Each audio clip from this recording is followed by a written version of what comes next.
What's up, everybody? Thanks for watching. I figured I'd put this in as a quick disclaimer. I did make an error making this video, and I kept referring to the secondary positive as a negative when it came out of the toggle switch. But other than that, it's pretty helpful information when you're dealing with those oh crap moments in school bus life. Hope you enjoy the video.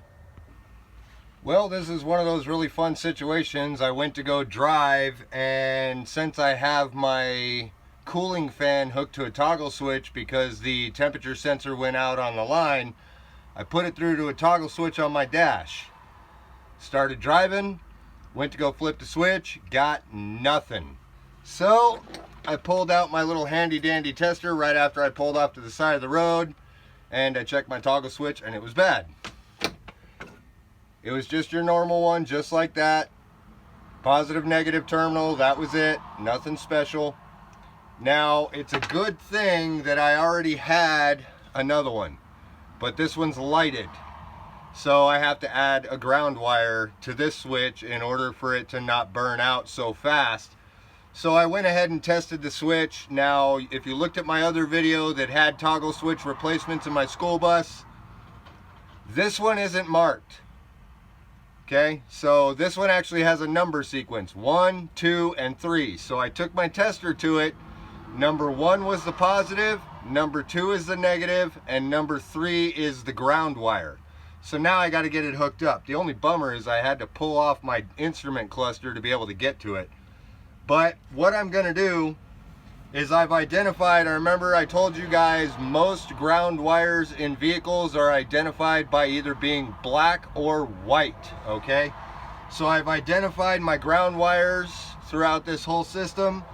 So what I'm going to do is I'm going to tie in my ground to the ground lug on the back of my tachometer, okay?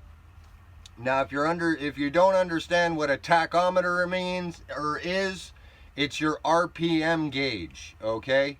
So revolutions per minute. They're called a tach. So this one happens to be a 9mm socket. Go figure. So I'm going to go ahead and loosen this up and hook up my ground wire and then get the rest of this system taken care of so that my fan works again. So I'll cue back up in a second when I get all this done and show you how the switch works to operate the fan while the engine's running. Alright, so I'm going to show you basically what I did when I went ahead and rerouted this line to the toggle switch off of the original sensor when it came to this engine. Now, if you look right here, there's a temperature sensor here and there's a temperature sensor here, okay? I'm going to go ahead and use a flashlight and light them up a little bit so you can see them a little bit better. Now, I'm going to pull the camera in and just kind of show you where the wires clip into on the actual magnetic pickup of the clutch for the fan. It's called an electromagnetic fan, okay? Some school buses have these, some don't. I'm pretty sure most of them do. I know mine does, so I went ahead and bypassed it. So I'm going to pick the camera up and I'm going to show you right here. That line right there had a wire coming off of it that connected to that sensor.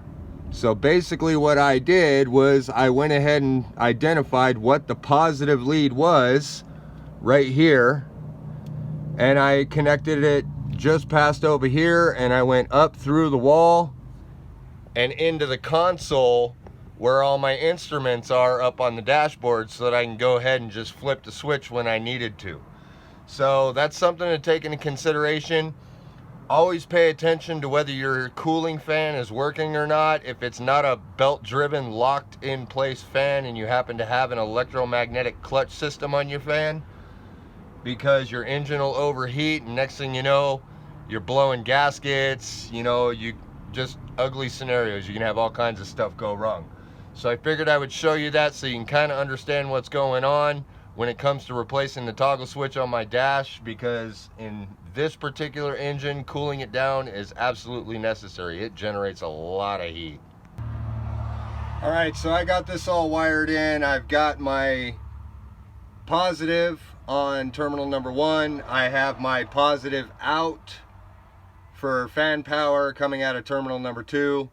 And terminal number 3 has my ground wire to it. As you can see right here, I just went ahead and wired it to the back of the tachometer. I'll show you that here in a second before I turn this thing on. So you can see right there how the wiring went. Now, keep in mind, school bus wiring is a pain in the butt, okay? So I'm gonna set you right over here so you can see what's going on. Hopefully you can see that fan right there. So I'm gonna start her up, and I'm basically gonna see what happens. Here, honey, hold that. Be a cameraman for a second. So I already turned the key and I checked power to make sure this switch lights up. If you come right over here for a second, I'll show you. So I'm gonna turn the key on. You can see that right there. And then the switch lights up. I just heard the magnet kick for the fan. So now we're gonna check out the fan and see if it works.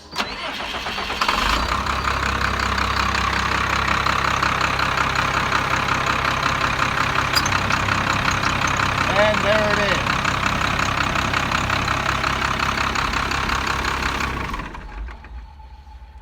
So I don't know how well you saw that, but when you kick that switch, the magnetic pickup picks up on the fan clutch and kicks the fan on. So now I can go ahead and put my whole system together and then finish driving where I gotta go. I just wanted to make sure that that worked before I went ahead and put my console back together, because like I said, as you can see,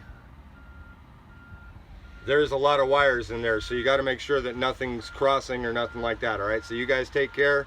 I'll see you next time. Hit that subscribe button if you're interested. If you like this video with how short it was and how much information was in it on problems, go ahead and hit that subscribe button. Share it with a friend if you would, and don't forget to hit your notification bell. All right, I'll see you guys later.